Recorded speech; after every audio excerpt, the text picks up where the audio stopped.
In this video, we'll take a look at polar plot displays. Polar plots are most commonly used to display directionality of devices under test. They are expecting multiple curves from different measurement angles to be displayed simultaneously. For this example, I have the frequency response of a loudspeaker taken on a turntable from 0 to 180 degrees at 10-degree increments. So in total, there are 18 curves I want to display. When placing curves onto a polar plot, the order they're selected is extremely important. So first, I'll select the 0-degree curve. Nothing really shows up, but that's expected because we need to add in the rest of the curves. So we'll add in 10 degrees, then 20, 30, 40. Now we're starting to see something. Looking at the top right, in the legend, we see this blue line represents 1000 Hz. Starting at the top is the frequency response of the 0-degree curve at 1 kHz. Then as we move counterclockwise, it's displaying the other angles. Looking at the label, we can see if the blue line is at the center of the graph, it's 89 dB, and if it's at the edge, it's 94. I'm going to add the rest of the curves, and instead of clicking and dragging one at a time, I can also control click or shift click. And the order the curves are control or shift clicked also matters. If I remove these curves and instead shift click but selected 100 first then 0, the graph displays the information backwards.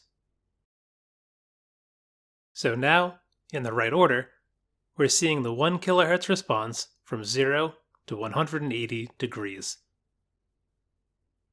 Up in the display menu, I can disable Show Legend to hide the legend. I can also add an XY graph, and this will display every curve that is on the polar plot.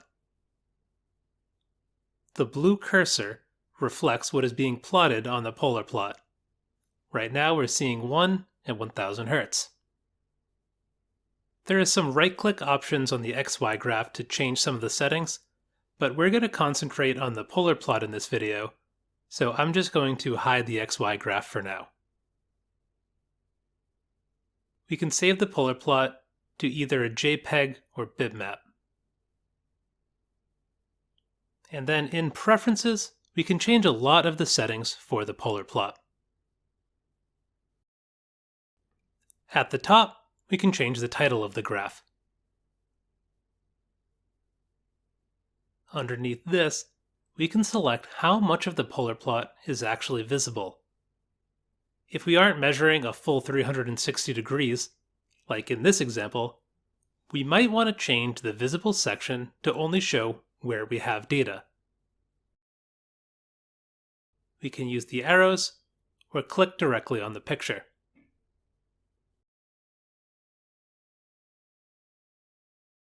Another option would be to mirror the data.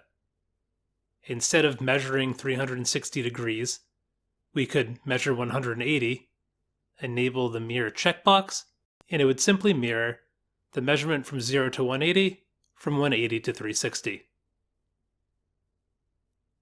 We can change the color of the background and grid colors, as well as setting the width of the plot lines. 1 is the thinnest, and 5 is the thickest.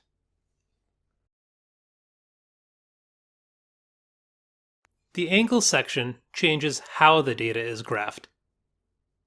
The current setting is 10-degree angle increments. That's what we're using, and whenever we added an item to the display, it placed it plus 10 degrees. But what if we instead only took measurements every 25 degrees? We would need to change the angle increment for the display to place the curves at the correct angles. Another approach is to enable auto increment and just specify the total rotation. If the total rotation is defined as 180 degrees, and I place 18 curves on it, it will graph the curves every 10 degrees. If I had less or more curves displayed, it would assume what angle increments we measured at to always end up at 180. So if I just had a few curves on here like this, no matter how many I'm adding, it will always think it's 0 to 180 and offset it by that much. The polar plot assumes the first measurement is taken at 0 degrees. But this can be specified by the 0 offset. If I enter 45 here, it will display my first curve not at 0 degrees, but at 45 degrees.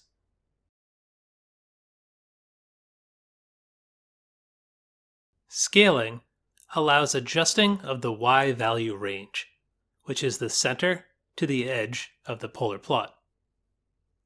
Currently, it's on auto scale.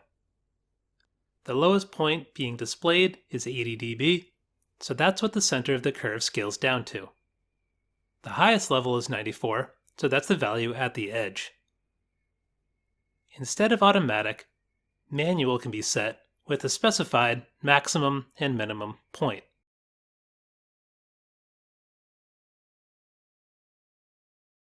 The scale of these values is by default linear, but we could change it here to log. Precision will change how many points after the decimal place are displayed.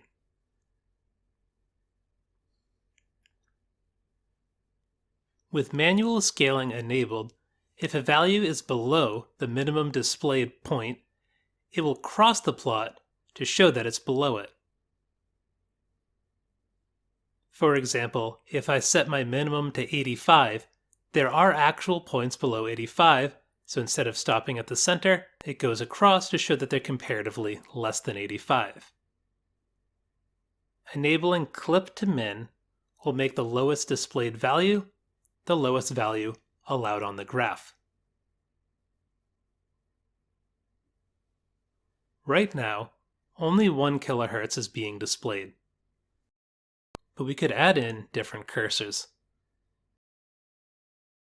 Discrete just shows the points added.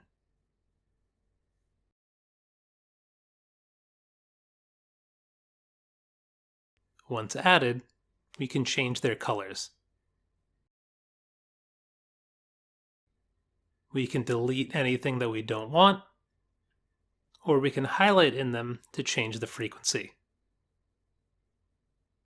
Range will show all points between the start and the stop frequency.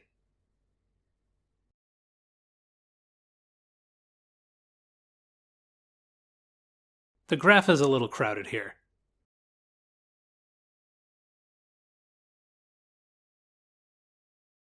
We could decrease the range to clear up some room. The XY Graph Options tab will affect which items are visible, as well as the X and Y axis options if the XY graph is enabled. For more information on this, please see the XY graph video. Thank you for watching. For further information, please see the following resources. And if there's any other questions, feel free to ask them by contacting our support team.